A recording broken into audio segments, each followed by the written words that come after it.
Welcome to the AFR Saints channel, where we provide you daily content on your favorite team, the New Orleans Saints. Do us a favor and hit that subscribe button. Be sure to leave your comments below and smash that like button. Who dat? How about the New Orleans Saints, y'all? I mean, improbably. This has been one of, if not the most improbable, unpredictable years we have seen in the history of this organization. That is not hyperbole. From your Hall of Fame quarterback retiring, to being displaced for a month by Hurricane Ida, to the quarterback that you have to replace him getting you off to a 5-2 start and then tearing his ACL, to not having Michael Thomas for the entire season, to thinking you're not going to have Marshawn Lattimore, and then you do, and all the other injuries we've seen, every injury across the offensive line that's happened, not having Sean Payton for a game due to COVID, not having 20 players for a Monday Night Football game due to COVID. Cam Jordan's Iron Man streak broke it. You all know it by now. I mean, you can recite it by heart. It's been an ongoing storyline every stinking week this entire year. Yet improbably, here the Saints are after their 18-10 win over Carolina on Sunday in the Dome, a win and a 49ers loss away from being in the playoffs. Absolutely incredible to see it play out. I'll give you some thoughts on the win, but here's what Sean Payton said on the win Sunday. It's our last opportunity to play at home. We always kind of talk about when we hear people say must-win games, today's a must-win game. Other than that, any game prior is not. That just means you have to win that game. And so I think these guys understood it. It was a good win. It was a good win to get. It was a must-win. For the Saints to be able to keep their playoff hopes alive, they had to win against Carolina, and they had to beat Atlanta on Sunday. Obviously, this game was on the defense. They were spectacular. You allow a field goal on the opening drive, a touchdown on the second drive. You're down 10-3. Saints got a field goal in their first possession. And after that, remember, Sam Darnold completed his first 9 passes for the game. That was the best in his career, by the way. Sam Darnold started 9 for 9 in the ball game. And after that, 0. Saints didn't allow a point after that. What an incredible effort. Cam Jordan, I think COVID is like his spidey sense. If Peter Parker got bit by the spider and he became Spider-Man, Cam Jordan got bit by COVID and he became a superhuman again. It's incredible. 3.5 sacks. Do you realize Cam Jordan didn't have his first sack of the season until week 7? He's at double digits now.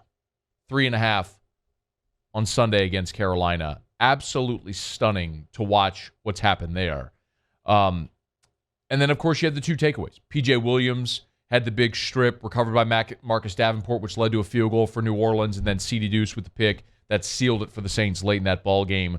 What an effort by this defense, which has completely picked up this team amid the offensive inefficiency, especially over the last month, but really ever since Jameis Winston went out. Do you realize that until Alvin Kamara scored in the fourth quarter on Sunday against Carolina, the last Saints touchdown was the 44-yard broken play run that Taysom had at the end of the game with a minute left against the Jets?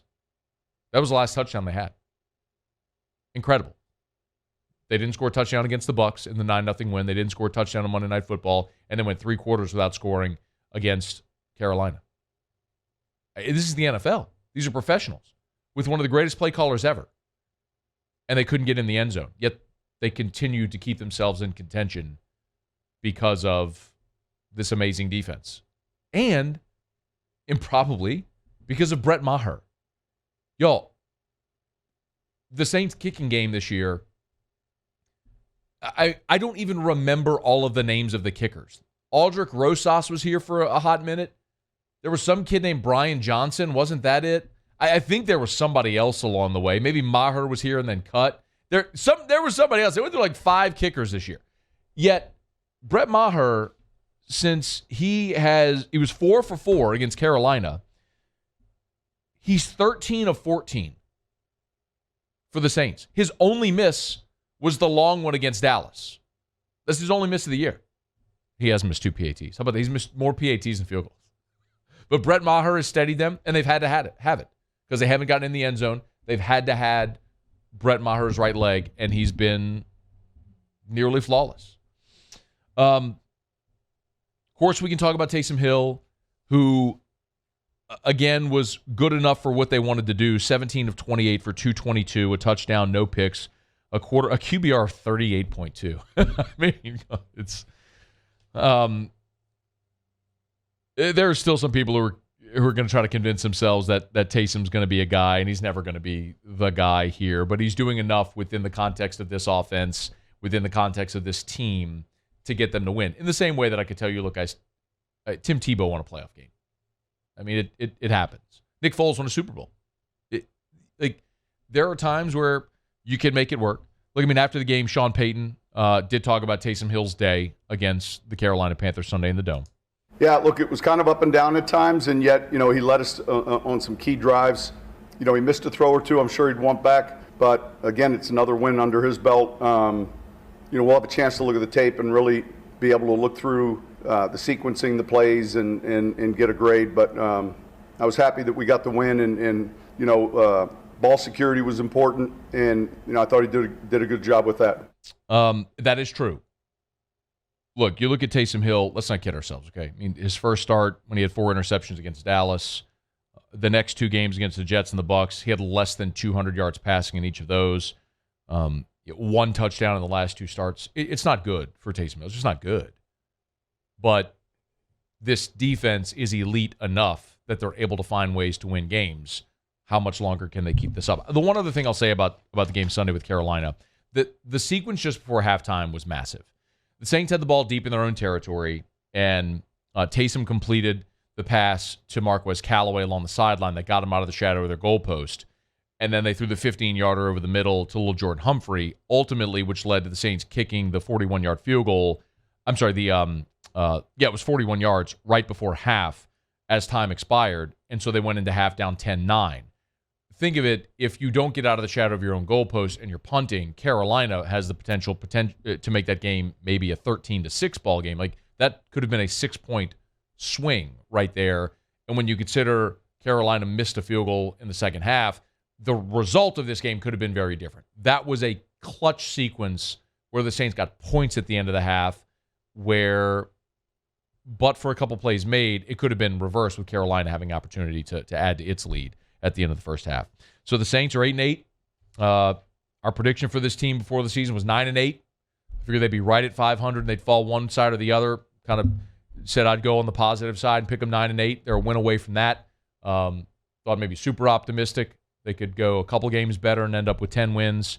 I think we'll just, whatever this is, we'll look back to that Giants game and say, man, you had a 2-score lead with 8 minutes to go at home and you let Daniel Jones beat you. And that sucks that you got to look back with that hindsight. The team can't look at it, but we can with that benefit of being media or fans outside looking in. But still, Saints need some help.